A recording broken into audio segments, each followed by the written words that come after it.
Segundo libro de Reyes, capítulo 4, versículo 38, dice de esta manera: Eliseo volvió a Gilgal cuando había una grande hambre en la tierra, y los hijos de los profetas estaban con él. Por lo que dijo a su criado: pon una olla grande y haz potaje para los hijos de los profetas. Y salió uno al campo a recoger hierbas, y halló una como parra montés, y de ella llenó su falda de calabazas silvestres, y volvió y las cortó en la olla del potaje, pues no sabía qué era. Pan del cielo para un pueblo hambriento.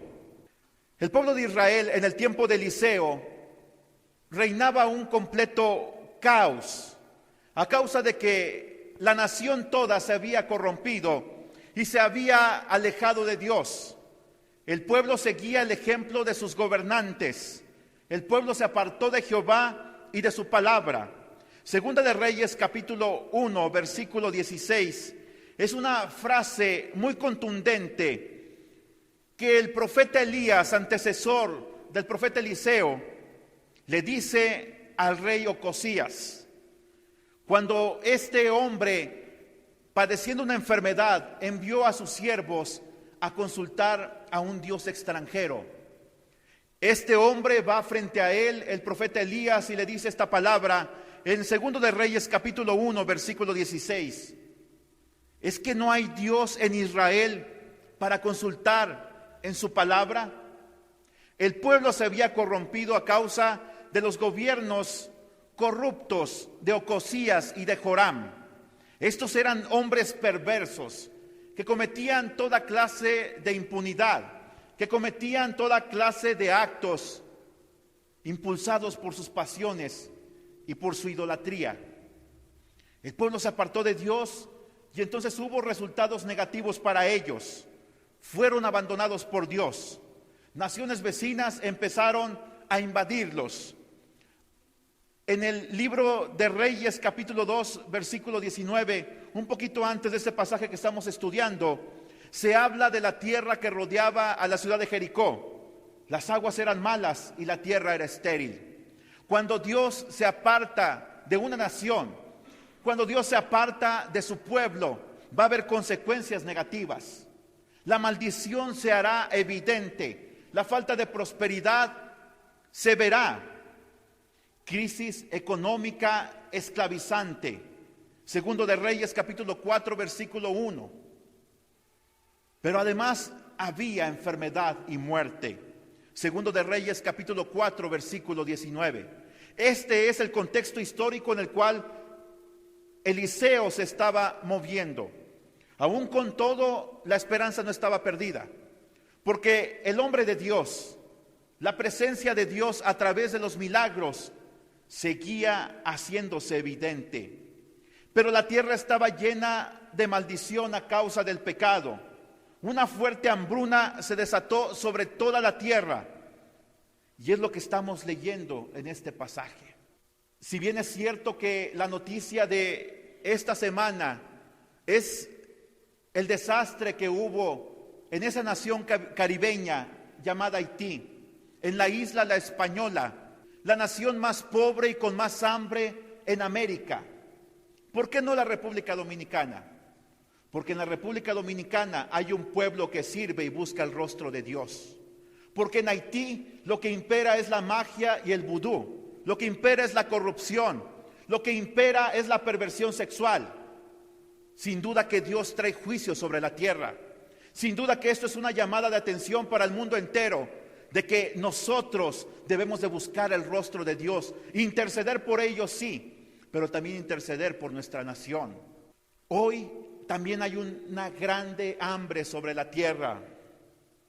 Y en primer lugar quiero decirle que la gente está hambrienta física y espiritualmente. Versículo 38 de este pasaje nos lo dice. Había una gran hambre en la tierra. La gente está hambrienta física y espiritualmente. Hoy día, 1 de cada 4 personas que habitan este planeta padecen hambre. Hoy día hay gente que subsiste con menos de $1 al día. Hoy día hay gente que tiene que comer galletas hechas con lodo y manteca vegetal para no morirse, para poder seguir existiendo algunos días o semanas más. Hoy día miles de personas mueren al no tener alimento suficiente a causa de la inanición. El hambre impide a los niños crecer física e intelectualmente. El hambre impide o vuelve a la gente capaz de hacer cualquier cosa. La gente come hierbas, como le dije hace un momento, hace galletas de lodo. La gente está dispuesta a robar, la gente incluso está dispuesta a asesinar. Es que el hambre despierta nuestros más bajos instintos. El hambre vuelve a las personas susceptibles a las enfermedades, y el hambre conduce a la muerte lentamente. Hay gente que dice, esto es el tercer jinete del Apocalipsis, Apocalipsis 6:5, pero déjeme decirle que esto solamente son los ecos o el sonido de las pisadas, porque el jinete y el caballo aún no han llegado. Habrá en el futuro una hambre como la que nunca se ha desatado sobre la tierra. Esto solamente es el eco del relinchar del caballo que viene, del caballo negro que viene y traerá una hambruna como nunca se ha visto. Pero esto solamente es el principio. Un hambre física, pero también hay un hambre espiritual. Y esta hambre espiritual es más perversa, porque es el origen de todos los males. No tener a Dios en nuestra vida es el origen de todas las maldades. Es más perversa aún cuando invade y contagia al pueblo de Dios. El hambre espiritual lleva a la inacción. Dice la palabra de Dios en otra versión de este mismo pasaje que estaban los profetas y los hijos de los profetas sentados frente a Eliseo. El hambre espiritual lleva a la inacción. Estaban ellos sentados frente al profeta. ¿Cómo vamos a saciar el hambre física y espiritual del mundo? Jesucristo dijo, dadles vosotros de comer. Es una misión para nosotros alimentar a un mundo hambriento. Y si bien Jesucristo dijo, a los pobres siempre los tendréis con vosotros, es decir, no vamos a solucionar todos los problemas, pero haremos un esfuerzo en nuestro entorno para de alguna manera saciar el hambre espiritual y física de aquellos que nos rodean. Hay dos extremos. Evangelio social. El evangelio social dice, dale a la gente lo que necesita, dale alimento, dale vestido. Pero el evangelio social solamente son acciones, porque no se le da a la gente una palabra que traiga bendición, que traiga un cambio a sus corazones. La otra doctrina es la teología de la liberación, que dice, hay que hacer una revolución y cambiar todo el orden social para implantar el reino de Dios en la tierra. Tampoco estoy de acuerdo con ello, porque Jesucristo no vino a imponer su reino por medio de las armas, sino por medio de la humildad, por medio del perdón, por medio del amor, por medio de la palabra de Dios implantada en los corazones. Ni el evangelio social, ni la teología de la liberación liberan y sacian verdaderamente al hombre. Solamente Jesús. Jesús hace a un delincuente una persona productiva. Jesús hace a un drogadicto una persona con pensamientos limpios. Jesús hace a una persona que ha perdido la esperanza y está al borde del suicidio, la convierte en una persona llena de vida, llena de propósitos. Pero para ello, la iglesia necesita actuar. Dice la palabra de Dios que el profeta Eliseo le ordenó a un siervo, pon una olla grande y haz un potaje. No había los elementos suficientes para hacer una sopa. Sin embargo, el profeta ordenó, y el profeta representa la voz de Dios. Y este hombre empezó a servir, él empezó a actuar. Él actuó como un acto de fe. Él no tenía los elementos para hacer esta sopa, pero sabía que de alguna manera, si la orden venía de Dios, Dios se encargaría de suplir lo necesario. La iglesia debe de encargarse de hacer planes y proyectos para suplir lo necesario. Lo que necesita la humanidad el día de hoy es salvación. Si nuestra necesidad más grande hubiera sido la tecnología, Dios nos hubiera enviado un científico. Si nuestra necesidad más grande hubiera sido la educación, Dios nos hubiera enviado a un pedagogo. Si nuestra necesidad más grande hubiera sido la diversión, Dios nos hubiera enviado un comediante. Pero como el día de hoy y por todos los siglos la necesidad más grande del ser humano es la de la salvación, Dios nos ha enviado a su Hijo Jesucristo. Pero la iglesia tiene que actuar. La palabra de Dios lo dice. Es bien claro el mandamiento. ¿Qué es lo que vamos a hacer nosotros como iglesia? Al menos estos hombres y mujeres permanecían unidos. Al menos estaban en un lugar unidos, aunque no estaban actuando. Pero se requiere unidad y se requiere acción para llevar a cabo la obra de Dios. Cuando el pueblo de Dios permanece unido en un propósito, el Señor enviará a ellos bendición y vida eterna. Lo dice el Salmo 133. Pero además, esto permitirá que suplamos necesidades de nuestros hermanos en la fe y aún de aquellos que no conocen a Jesucristo. Esto es auténtica caridad. Esto es auténtico amor en acción. Jesucristo dijo en Marcos 6:37, dadles vosotros de comer.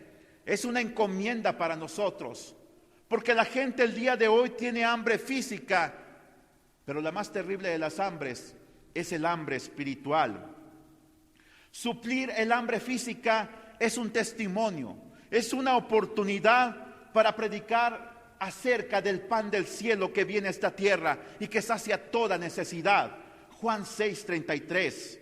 Porque el pan de Dios es aquel que descendió del cielo y da vida al mundo. Pero además se necesita servicio. Este hombre se puso a hacer la sopa. Él simplemente obedeció, aunque no había los elementos necesarios. Cuando obedecemos los preceptos divinos, Dios se encargará de suplir lo necesario para llevar a cabo cada proyecto.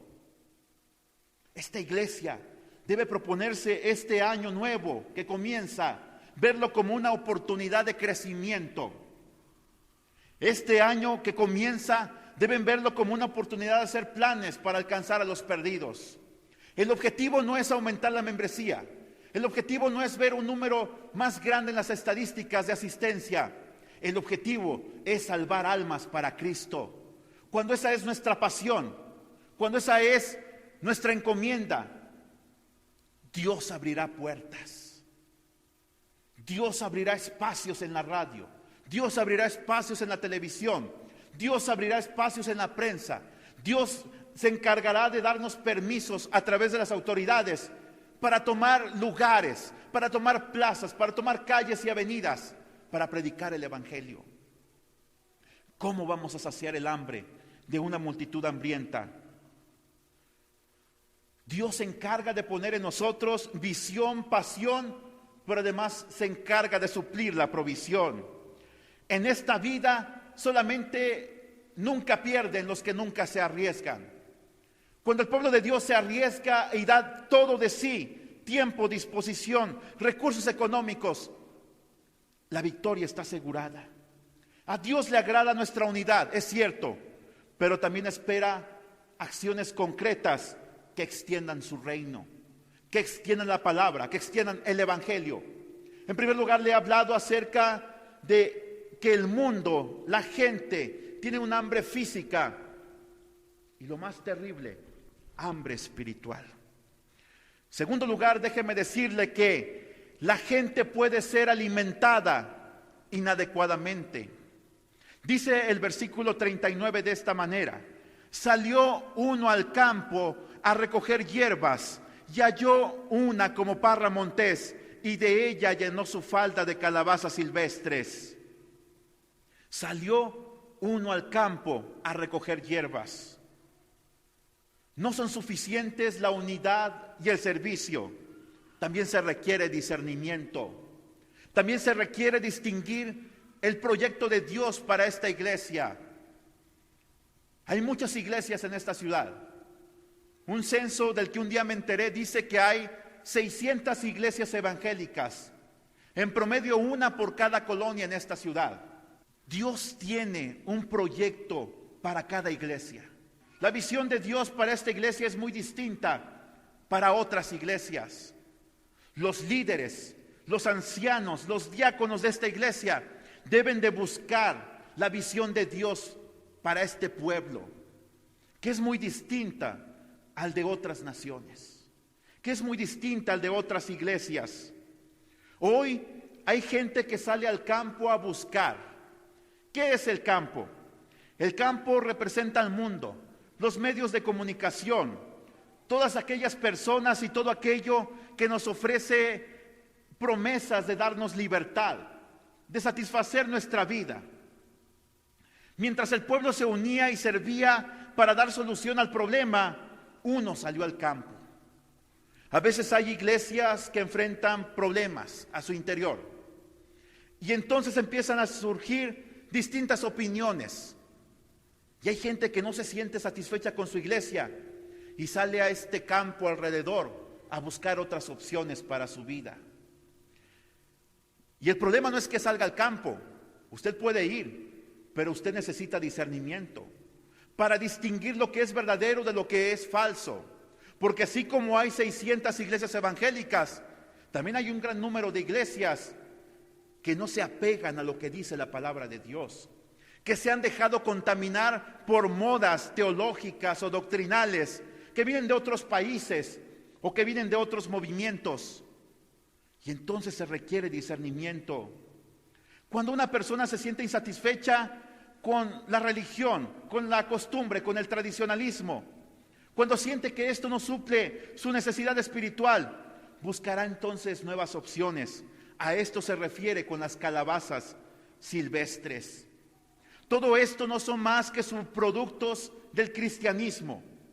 Hoy existen tendencias religiosas, opciones espirituales, modas doctrinales que aparentan ser cristianas, pero que al ser confrontadas con la palabra de Dios, no son más que estrategias del enemigo para confundir y para destruir. Hoy existe todo un cúmulo de plagiadores de la fe. Déjeme decirle algunos. Están los testigos de Jehová, usted les conoce. Ellos niegan la deidad de Jesucristo. Ellos dicen que para ser salvo hay que hacer obras. Está el mormonismo. Ellos acuden al libro del Mormón como otra autoridad de fe aparte de la Biblia, y eso está totalmente equivocado.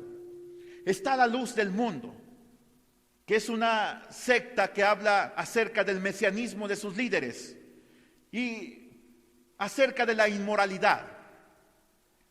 Está Pare de Sufrir, o la Iglesia Universal del Reino de Dios, que no es más que mercadería del Evangelio. ¿Quieres recibir un milagro? ¿Quieres recibir una bendición?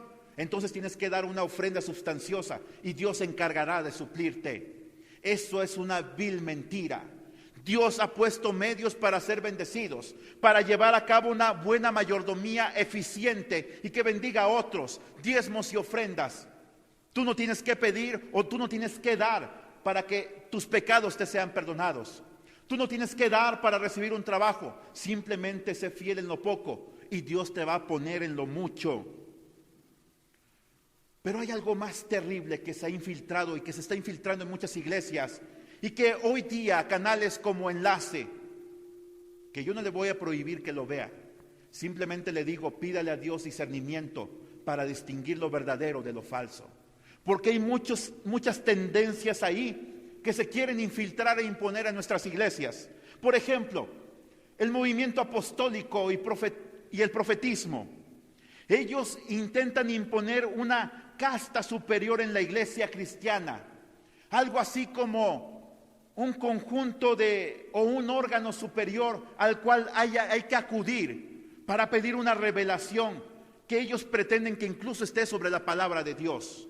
Esto no es nada nuevo. Le invito a ir al capítulo 2, versículo 2 y 6 del libro de Apocalipsis. Apocalipsis capítulo 2. Y dice este libro en el versículo 2 del capítulo 2, en la carta a la iglesia de Éfeso, de esta manera. En la última frase: ya has probado a los que se dicen ser apóstoles y no lo son, y los has hallado mentirosos. No es nada nuevo que profetas o que apóstoles quieran imponer una autoridad en la iglesia. Esto ya es muy antiguo. Los nicolaitas eran los encargados, o eran una secta que se quería adentrar a la iglesia cristiana y poner este tipo de liderazgo. Mire lo que dice el versículo 6. Pero tienes esto, que aborreces las obras de los nicolaitas, las cuales yo también aborrezco. La palabra nicolaita, hermanos, proviene de dos palabras griegas que se han unido: Nikos y Laos. Nikos significa conquistador o victorioso, mientras que Laos significa pueblo, el conquistador del pueblo. Ellos querían conquistar al pueblo y querían imponerse sobre ellos. Ellos pretendían que sus revelaciones y prácticas fueran la base de autoridad aún sobre la Biblia. Esta tendencia logró triunfar en el año 325, cuando la iglesia se hizo una institución del Imperio Romano, y entonces se impuso una casta sacerdotal que gobernaba sobre todo el pueblo. Llegaron a conquistar verdaderamente al pueblo cristiano, aunque hubo un remanente que se negó a ello y huir a las montañas. Pero no es nada nuevo esto. La guerra espiritual se hace con acciones concretas. La guerra espiritual se hace santificándonos, buscando la voluntad de Dios, apartándonos del mal, guardándonos de toda mancha del mundo. Esa es la guerra espiritual. Satanás huye cuando el pueblo se santifica. Satanás huye cuando el pueblo predica. Satanás huye cuando el pueblo resiste al pecado y a la tentación. La danza hebrea era una costumbre del Antiguo Testamento en el pueblo de Israel, pero no es algo dado para nosotros. En el Nuevo Testamento usted no ve esta práctica, ni ve a Pablo o a Pedro danzando en los templos, en las reuniones cristianas. Nosotros somos una iglesia que nuestro origen es una iglesia gentil. Nosotros no somos hebreos, aunque amamos y respetamos y oramos por el pueblo de Israel, pero nosotros somos una iglesia de origen gentil. Estas prácticas no son para nosotros. La risa santa, que no es nada más que una catarsis emocional, una forma en la cual te llevan a un punto en el que la risa incontrolable te hace llorar, te hace arrastrarte por el suelo, pero no trae nada edificante para ti. Déjeme decirle una frase: sin redención no hay salvación. Se requiere la palabra de Dios, se requiere confrontar el pecado, se requiere dar una esperanza viva en Jesucristo para obtener una verdadera redención, para permanecer en la fe, para ser verdaderamente salvos, para dar frutos espirituales de justicia. El grupo de los G12, el movimiento del G12, no es más que un sistema piramidal en el cual yo tengo 12 líderes, así como Jesucristo tuvo 12 apóstoles, y en el cual cada líder debe de tener otros 12 líderes. Y es un sistema que trata de imponer una autoridad, de imponer una obediencia ciega a los dictados del líder superior. Pero esto no está en la palabra de Dios tampoco. 12 era el proyecto de Dios porque habla de la totalidad del pueblo de Israel, al cual Dios quería llevar el evangelio. 12 apóstoles habla de la iglesia. Ese es el proyecto de Dios. Las maldiciones generacionales, el cual dice que si tu padre tuvo diabetes y tú tienes diabetes, es porque hay una maldición que se ha transmitido de él hacia ti. Ezequiel capítulo 18 versículo 20, hermanos, les invito a buscar esta palabra, Ezequiel 18 versículo 20, y entonces ellos te dicen: hay que hacer una oración de fe y tienes prácticamente que repetir lo que yo te voy a decir para romper esta maldición que se pasó de tu padre a ti. Los que saben algo elemental de biología saben que las enfermedades se transmiten por cuestiones genéticas. o por descuido en nuestra alimentación, en nuestra salud. Pero nada tiene que ver con maldiciones. Dice la palabra de Dios de esta manera: el alma que pecare, esa morirá. El Hijo no llevará el pecado del Padre, ni el Padre llevará el pecado del Hijo. La justicia del justo será sobre él, y la impiedad del impío será sobre él.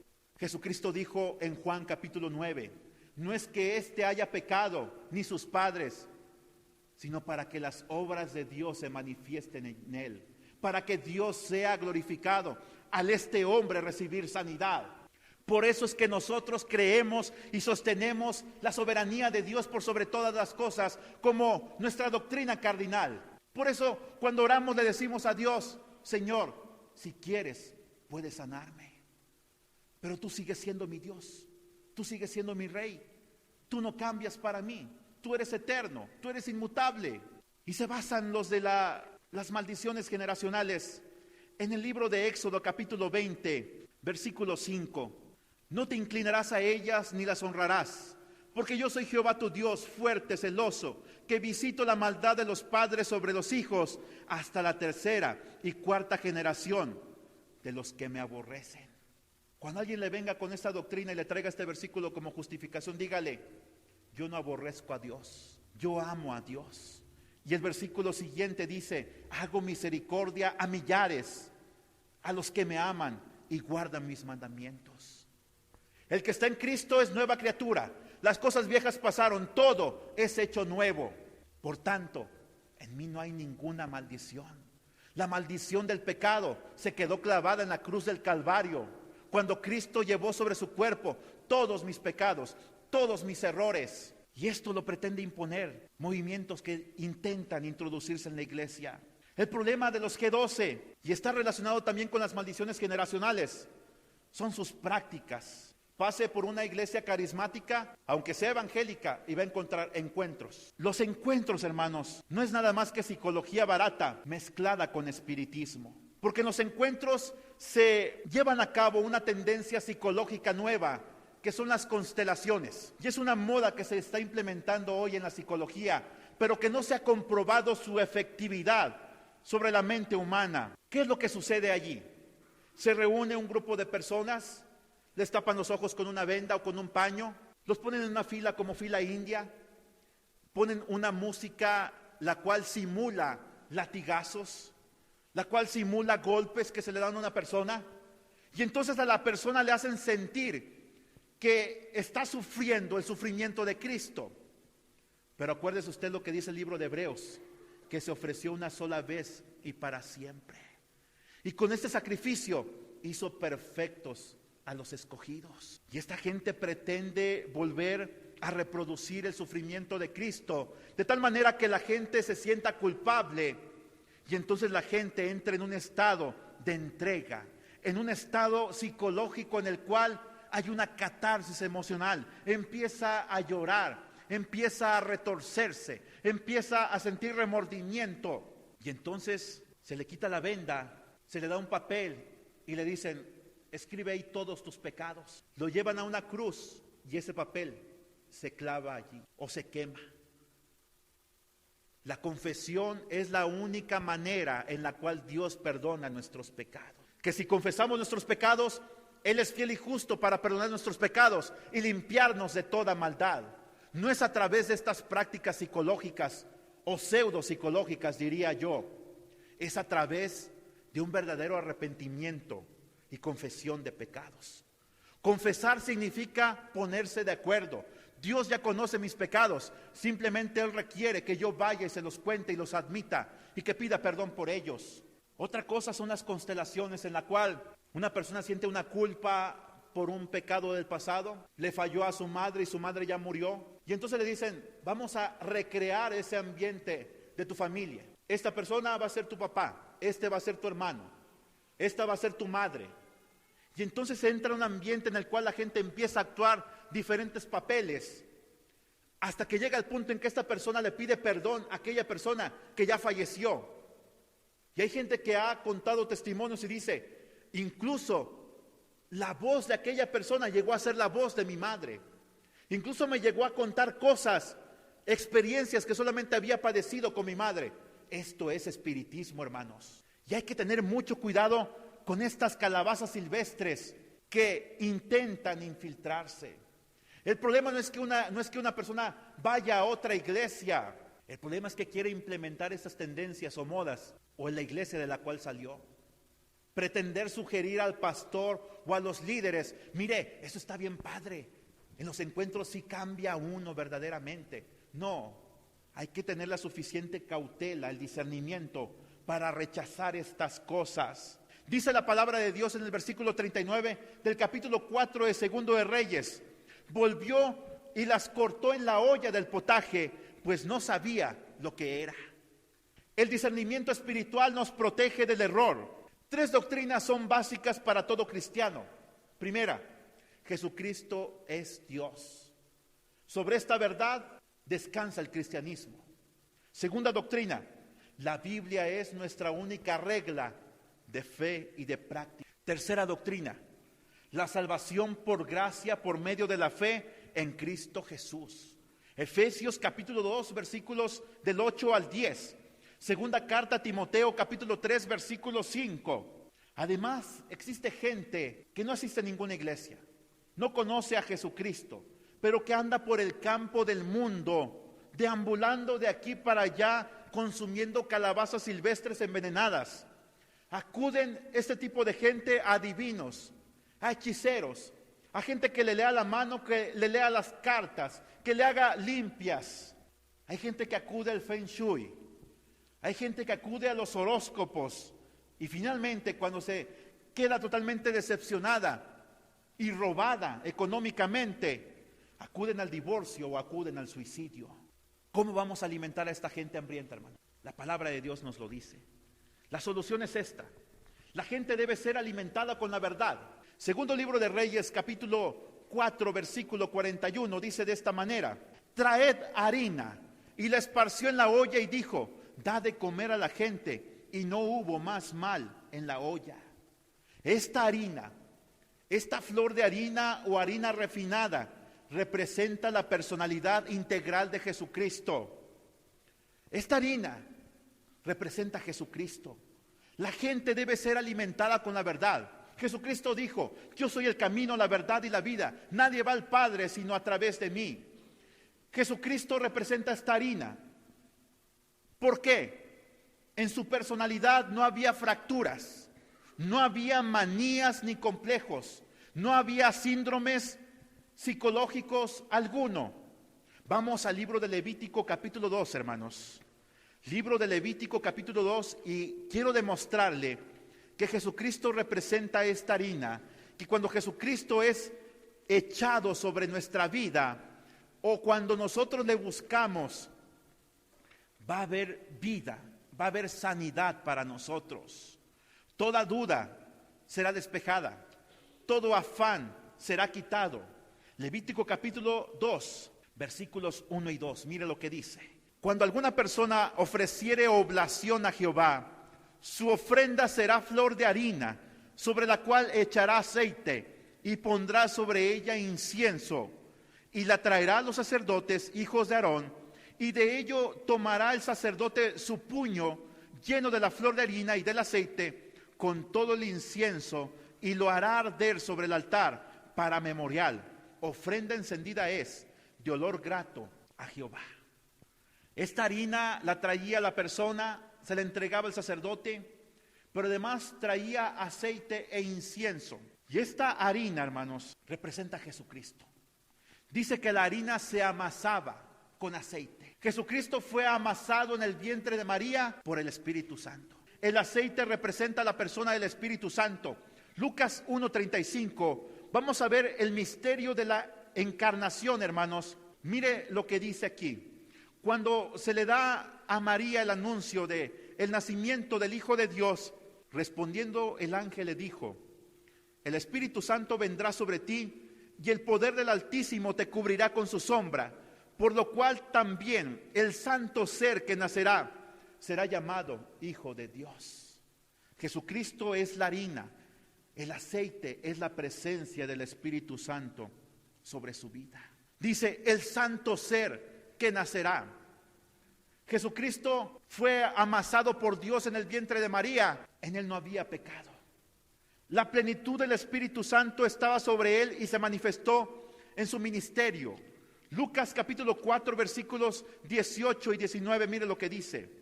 El Espíritu del Señor está sobre mí, por cuanto me ha ungido para dar buenas nuevas a los pobres. Me ha enviado a sanar a los quebrantados de corazón, a pregonar libertad a los cautivos y vista a los ciegos, a poner en libertad a los oprimidos, a predicar el año agradable del Señor. Pero comienza diciendo, el Espíritu Santo está sobre mí.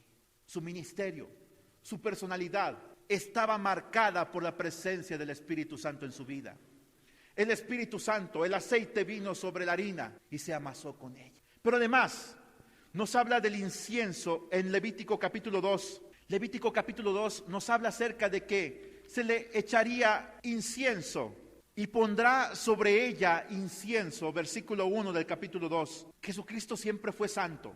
El pecado nunca lo venció. El Espíritu Santo se manifestó en su vida, pero además se echó sobre él incienso. ¿Qué representa el incienso? Dos cosas.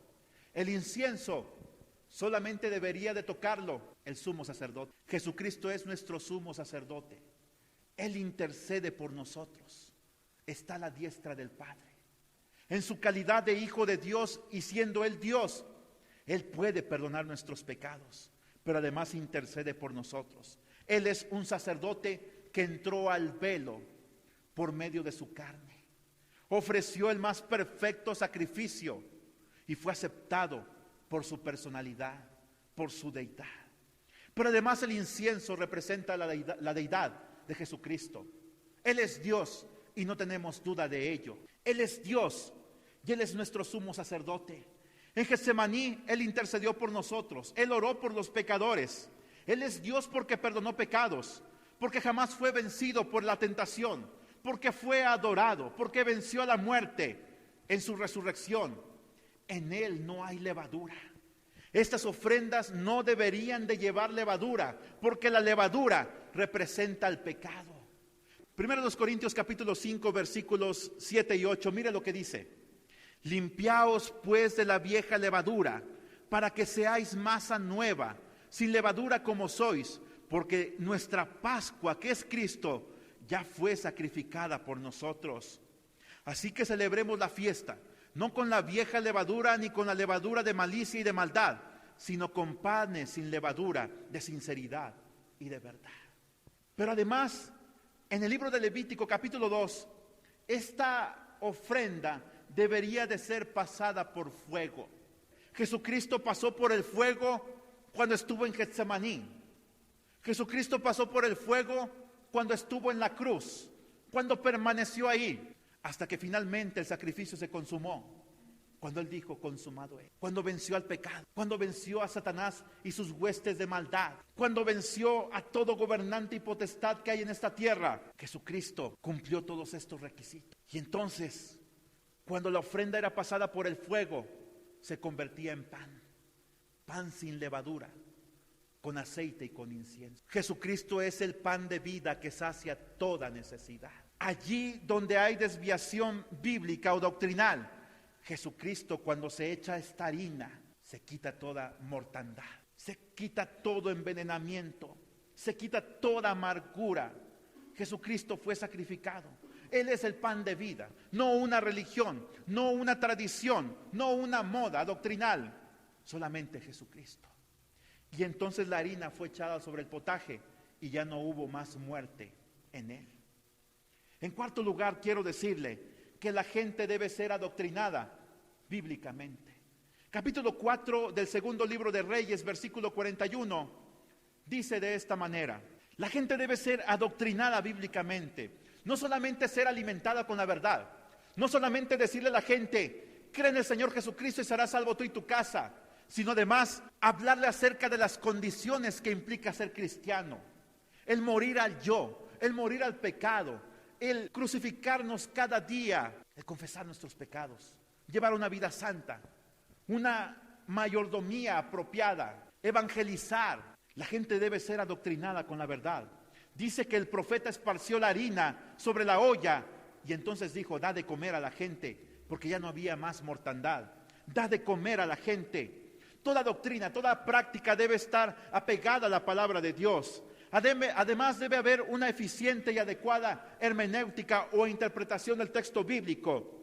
El cristiano debe tener respuestas conducentes a los grandes interrogantes de la humanidad. Por ejemplo, evolucionismo o creacionismo. ¿Cree usted que Dios creó la tierra en 7 días? Yo lo creo. En 7 días, porque para Dios nada es imposible. Porque sabe una cosa, el evolucionismo dice que el hombre va de menos a más. Ayer estaba totalmente corrompido, en el futuro será un hombre perfecto. La Biblia dice otra cosa. El hombre empezó en perfección en el paraíso de Dios, pero cuando el hombre desobedeció y pecó, vino una corrupción total. El hombre vivió menos años, se enfermó más, pecó más, la maldad se multiplicó. No hay esperanza para el hombre sino solamente en Jesucristo. Pero si yo creo en el evolucionismo, entonces niego la posibilidad de redención. Otra pregunta: ¿derecho a decidir o respeto a la vida? ¿Conoce estas frases? ¿Aborto o no aborto? Dice el Salmo 139, mi embrión vieron tus ojos. Dios dijo al profeta Jeremías, antes que te concibiesen en el vientre de tu madre, te di por profeta a las naciones. Dios tiene un proyecto para nosotros. Por eso debemos de poner posiciones firmes, aunque nos llamen retrógradas, aunque nos llamen anticuados, aunque se burlen de nosotros. Hay que estar bien firmes en nuestras creencias. Penas largas para los delincuentes, o cadena perpetua, o pena de muerte. La pena de muerte fue instituida por Dios precisamente cuando el hombre bajó del arca, aquella arca que hizo Noé. Dios dijo que él demandaría toda sangre que fuera derramada de un hombre. Allí Dios dio la autoridad al ser humano, a las autoridades precisamente, para que impusieran la pena de muerte. Porque con la pena de muerte se acababa la maldad. No sé si usted está de acuerdo con esta posición, pero es una posición firme que yo tengo y completamente basada en la palabra de Dios. Porque sé que los cristianos dicen, la palabra de Dios dice no matarás, pero también dice en el libro de Romanos capítulo 13 que Dios impuso a las autoridades y ellas llevan la espada para ejercer justicia, ¿o no? Entonces yo creo en la pena de muerte. Creo en la pena de muerte para asesinos, aún para violadores y aún para secuestradores. En estos 3 casos. Y es una posición muy firme que yo tengo. Bueno, otra pregunta. ¿Aniquilación del alma o vida más allá de la muerte? Es decir, cuando morimos todo termina o hay una esperanza de vida eterna. En la palabra de Dios está la respuesta. Y por supuesto que hay vida eterna. ¿Vida extraterrestre o estrategias de Satanás para engañar? ¿Despenalización de las drogas o combate al narcotráfico? ¿Cristianismo light o compromiso con la santidad? ¿Qué posturas debemos de tomar los cristianos? Una correcta doctrina bíblica es la solución, es el principio para que no haya más mal en la sociedad. Dice en la Biblia que no había más mal en la olla. Una correcta interpretación evitará que haya maldad. Compartir la verdad fijará una postura, pero además le dará a la gente una esperanza. No odiamos al pecador, odiamos al pecado. Hay un joven de esta ciudad que en su vida pasada él fue homosexual. Él se prostituía en las carreteras que convergen con esta ciudad, hasta que un día Cristo lo alcanzó. Y hace unos días le pregunté a otra persona por él. Tengo años que no lo veo desde que llegué a esta ciudad. Cuando llegué lo conocí, platicamos algunos momentos. Y me dijo, esta persona me dijo, ¿sabes una cosa? Él te recuerda a ti por algo específicamente. Dice que cuando te saludó, no sintió ni un rechazo de ti, ni una crítica, ni un prejuicio. Amamos al pecador. Y esto nos abre la posibilidad de compartir el evangelio. Una iglesia comprometida con la predicación de la verdad trastornará e impactará al mundo. Dice la Biblia que no hubo más mal en la olla. Dijo un hombre muy sabio un día, la única condición para que el mal impere y gobierne es que los hombres buenos dejen de actuar. Si la iglesia deja de actuar, todo este mundo se va a llenar de corrupción y de perversión. La iglesia debe de poner posiciones firmes para que ya no haya más mal. Cristo viene, es cierto. No vamos a solucionar todos los problemas, pero al menos vamos a hacer nuestra parte. Al menos Cristo no tendrá que reprendernos por haber dejado de predicar la verdad. Quinto lugar, hermanos, y finalmente déjenme decirle a modo de conclusión, que la gente será bendecida cuando permanezca en la verdad. Versículos 42 al 44 habla de que vino un hombre de Baal Salisa y trajo panes de primicias. Este hombre fue bendecido por Dios y empezó a cumplir con la palabra de Dios. Antes de decir, estamos en tiempo de crisis, tengo que ahorrar, este hombre preparó panes y los llevó al profeta. Los ofreció a Dios por medio del profeta. Cuando permanecemos en la verdad, habrá bendición para todos. Una cosa es conocer la verdad, otra es estar convencido de ella. ¿Cuáles son los resultados de atender a la verdad, de convencernos de ella? El evangelio cobra vida. Dice que un hombre trajo panes, se suplieron necesidades, pero además Dios cumple sus promesas. Dice la Biblia que comieron y les sobró. Dios promete y cumple su palabra. Jesucristo hizo una promesa muy firme en el libro de Mateo capítulo 16 versículo 18. Las puertas del Hades no permanecerán contra la iglesia. ¿Está convencido de esta verdad? Entonces prediquemos el evangelio. Hagamos proyectos para suplir necesidades, en primer lugar, de nuestros hermanos en la fe. En segundo lugar, de aquellos que allá afuera necesitan palabra y necesitan alimento. Pan del cielo para un pueblo hambriento. Jesucristo es el pan de vida que sacia toda necesidad. ¿Cuál es tu necesidad? ¿Económica? ¿Emocional? Tal vez una culpa por el pecado, una necesidad espiritual. Dios puede suplirla, hermano. Yo estoy convencido de ello. Cuando Dios supla nuestras necesidades, estaremos llenos abundantemente para suplir las necesidades de otros. Ayer llevé a mi esposa al hospital y estábamos muy preocupados porque ella ha seguido sintiéndose mal y no había camas suficientes en el hospital, así que tuvimos que esperar algunas horas para que la atendieran. Entonces llegó una pareja corriendo a la sala de emergencias y traían una pequeña bebé. Ella cargaba una y el esposo cargaba otra bebé, eran gemelitas. Entraron con el doctor, la examinó y el doctor dijo: esta niña ya está muerta. Y la mujer dijo: no, aún está viva, aún ahorita sentí cómo ella reaccionaba cuando le hablaba. No, está muerta. Después llegó el Ministerio Público, a la otra bebé la llevaron al hospital del niño y mientras permanecía allá afuera el papá, me acerqué con este joven y yo pensé: alguien tiene que decirles una palabra de esperanza. Me acerqué y lo tomé de su hombro y le dije: nunca he pasado un sufrimiento como el que tú estás pasando, pero también he perdido seres queridos en mi vida. También he sufrido por pérdidas humanas.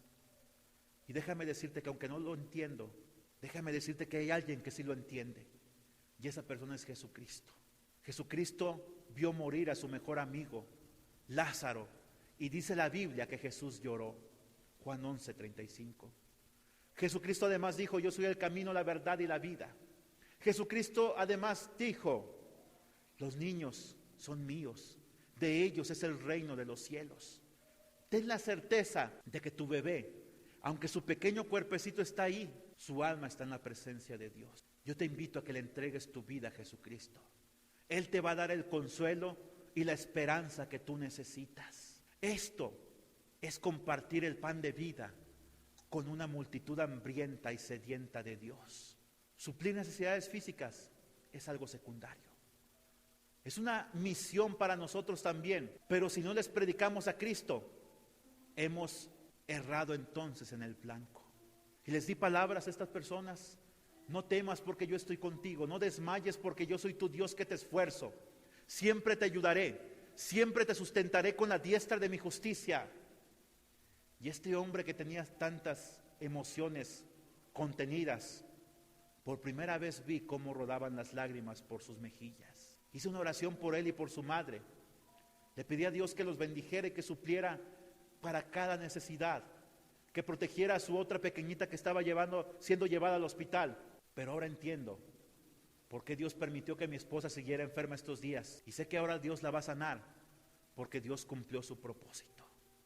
Que en el momento y la hora adecuada, cuando alguien necesitaba la ayuda y el pan de vida, allí estuvimos nosotros, y le pudimos compartir. Y entonces pude comprender que la necesidad que yo tenía era nada comparada con la necesidad de esta gente que no conocía a Jesucristo. Vamos a hacer una oración. Señor, danos un espíritu, un alma, una mente, un corazón, Señor. Aquí está nuestro ser entero dispuesto, Señor, ante ti. Ayúdanos a ser personas que esta semana hablemos de ti, Señor. Hay compañeros de trabajo que han pensado en el suicidio. Hay personas a nuestro alrededor. Hay amigos o amigas que no te conocen y que no saben cómo salir de la drogadicción, cómo salir de la inmoralidad sexual, Señor. Hay gente desesperanzada, compañeros de escuela porque todo les sale mal, porque sus padres están al borde del divorcio, Señor. Hay una multitud hambrienta, Señor. ¿Quién irá por ti, Señor? Aquí estamos nosotros, Señor. Si no somos nosotros los que demos respuesta a las cuestiones del mundo, entonces ¿quién, Señor? Por eso tú nos has puesto como sal de la tierra. Señor, nosotros tenemos el sabor porque tú estás en nosotros. Si la sal fuera insípida, ¿para qué servirá? Solamente para ser pisoteada por las calles. Pero aquí estamos nosotros, Señor. Heme aquí, envíame a mí. Dispuesto estoy, Señor. Señor, me comprometo, Señor, a que esta semana al menos voy a aprovechar una sola oportunidad que tú me des para compartir tu palabra, para predicar a Cristo. Vence, Señor. Ayúdame a vencer toda vergüenza, todo prejuicio, toda reticencia o toda indiferencia, Señor. Ayúdame al menos una persona compartirle de Cristo e invitarla a esta iglesia, auténtica casa de pan, Señor. Auténtico Belén, donde tú un día naciste en nuestros corazones, donde habita el pan de vida que sacia toda necesidad. Te lo pedimos, Señor, en el nombre de Jesucristo, y te agradecemos porque sabemos que tú nos vas a ayudar. Te lo pedimos y te agradecemos en el nombre de Jesús. Amén.